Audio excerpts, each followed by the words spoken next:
امام مہدی کون ہیں اور کب دنیا میں آئیں گے تفصیل سے بتا دیں۔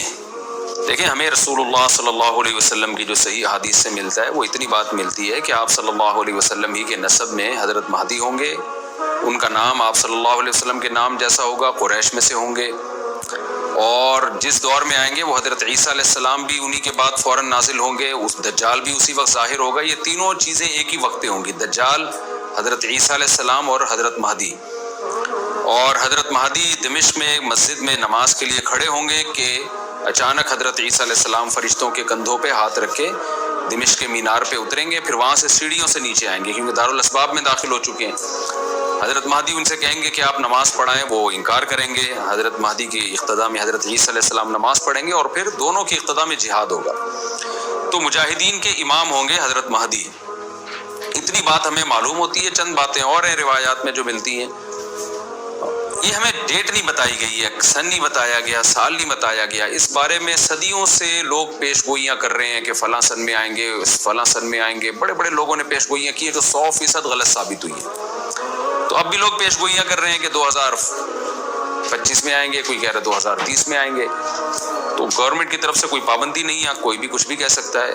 نبی صلی اللہ علیہ وسلم نے اس کو مبہم رکھا ہے، صحابہ نے مبہم رکھا، نہ صحابہ نے نبی سے تاریخ پوچھی، نہ مہینہ پوچھا، اور نہ نبی نے بتایا۔ اور ایسی چیزوں میں اسلام اس کو مجمل ہی رکھتا ہے، کیونکہ وہ مہینہ آتا اور اس مہینے میں کوئی بھی اٹھ کے مہدی کا دعویٰ کر دیتا تو کنفیوژن پیدا ہو جاتی نا۔ اس لیے ہمیں اس پر مبہم ایمان ضروری ہے، مجمل ایمان ضروری ہے۔ مبہم تو نہیں کہیں گے، مجمل کا مطلب تفصیل ہمیں معلوم نہیں ہے، بس ہمیں پتہ ہے کہ ایک وقت آنے والا ہے قرب قیامت میں کہ حدیث میں آتا ہے خراسان سے ایک لشکر اٹھے گا اور اللہ اس کو فتح عطا فرمائیں گے۔ حدیث میں آتا ہے کہ مجاہدین لڑیں گے اور اتنی بڑی جنگ ہوگی کہ آپ صلی اللہ علیہ وسلم نے فرمایا کہ 1/3 مجاہدین اس میں جو لڑنے والے ہوں گے وہ شہید ہو جائیں گے، جو اس وقت کے سب سے افضل ترین شہداء ہوں گے، اور 1/3 مجاہدین وہ ہوں گے جو لڑائی کی شدت اور سختی کی وجہ سے میدان چھوڑ کے بھاگ جائیں گے۔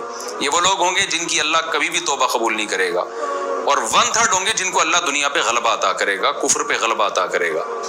تو یہ اس وقت پھر حضرت مہدی کی قیادت میں جہاد ہوگا اور پوری دنیا میں امن قائم ہو جائے گا۔ حضرت عیسیٰ ابن مریم بھی اسی وقت نازل ہوں گے، دجال کو قتل کریں گے، اور ایک اور دفعہ، یعنی ایک دفعہ تو اسلام دنیا میں غالب آ چکا ہے، تو ایک اور دفعہ اسلام حضرت مہدی حضرت عیسیٰ ابن مریم کے ذریعے پوری دنیا میں غالب آ جائے گا، اور ہر طرف خیر ہی خیر ہوگی، جزیے کا نظام ختم ہو جائے گا، اور اللہ تعالیٰ اپنی برکتوں کو کھول دے گا، آسمان کی برکتیں، خوب بارشیں برسیں گی۔ ایک روایت میں آتا ہے، ترمذی کی روایت ہے، اتنے بڑے بڑے انار پیدا ہوں گے کہ اس کے چھلکے کو لوگ سائبان کے طور پہ استعمال کریں گے، ایک انگور کا دانہ کئی لوگ نچوڑ کے پئیں گے، یعنی برکتیں اللہ کی طرف سے ایسی کھل جائیں گی، تو پوری دنیا میں امن ہوگا۔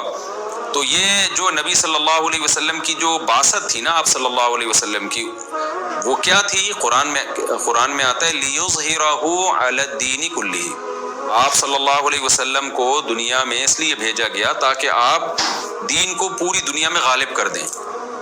تو ایک دفعہ تو یہ بنو امیہ کے دور میں، اور بنو عباس، اور پھر خلافت عثمانیہ، یہ جو مسلمانوں کی خلافتیں چلی ہیں، تو بنو امیہ اور بنو عباس کے دور میں تو اسلام پھیل گیا تھا، پوری دنیا، جتنی بھی مہذب دنیا تھی اس میں اسلام ہی اسلام تھا، یعنی اسلامی حکومت تھی، سب مسلمان نہیں تھے لیکن حکومت اسلامی تھی، سب مسلمانوں کے زیر سایہ تھے۔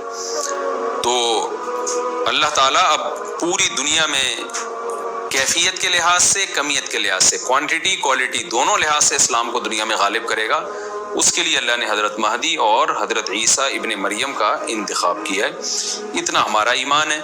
اب کیا ہوتا ہے کہ ہر تھوڑے دن میں کوئی مہدی اٹھ کے دعویٰ شروع کر دیتا ہے، اور تو امام مہدی سب سے پہلی بات یہ مجاہد ہوں گے، بڑی اہم ترین بات یہ ہے، اور انہی کے دور میں حضرت عیسیٰ ابن مریم بھی نازل ہوں گے، تو اور دجال بھی ظاہر ہوگا۔ تو اس لیے یہ تینوں چیزیں ایک ساتھ ہیں، اس لیے ان کو پہچاننے میں اہل اسلام کو دشواری نہیں ہوگی۔ حضرت مہدی کو تو لوگ خود تلاش کریں گے، ان کی علامتوں میں سے یہ بھی ہے، وہ دعویٰ نہیں کریں گے، لوگ اہل اللہ، بزرگان دین، علماء ان کو خود تلاش کریں گے۔ آج لوگ خود دعویٰ کر رہے ہوتے ہیں حضرت مہدی ہیں، میں حضرت مہدی ہوں، تو وہ دعویٰ جو کرے گا اس کا مطلب وہ تو ہو ہی نہیں سکتا۔ تو اس لیے ہمیں اس ٹاپک کو ختم کر دینا چاہیے اس سینس میں کہ اس سینس میں ختم کر دینا چاہیے کہ جو دعوے کر رہے ہیں نا کہ کل آ رہے ہیں، پرسوں آ رہے ہیں، فلاں سن میں آ رہے ہیں، اس سینس میں اس ٹاپک کو ہمیں ختم کر دینا چاہیے. ہاں جتنا احادیث میں ہے اس کو بیان کرنا چاہیے. اور جو لوگ بھی خلاف سنت ہوتے ہیں وہ تو حضرت مہدی ہو ہی نہیں سکتے. آج تو مہدی ہونے کا دعویٰ ایسے ایسے پاگل فضول قسم کے لوگ کر رہے ہیں جو انسان ہونے کا دعویٰ کرنے سے پہلے ان کو سوچنا چاہیے کہ ہم انسان کے بچے بھی ہیں کہ نہیں ہیں.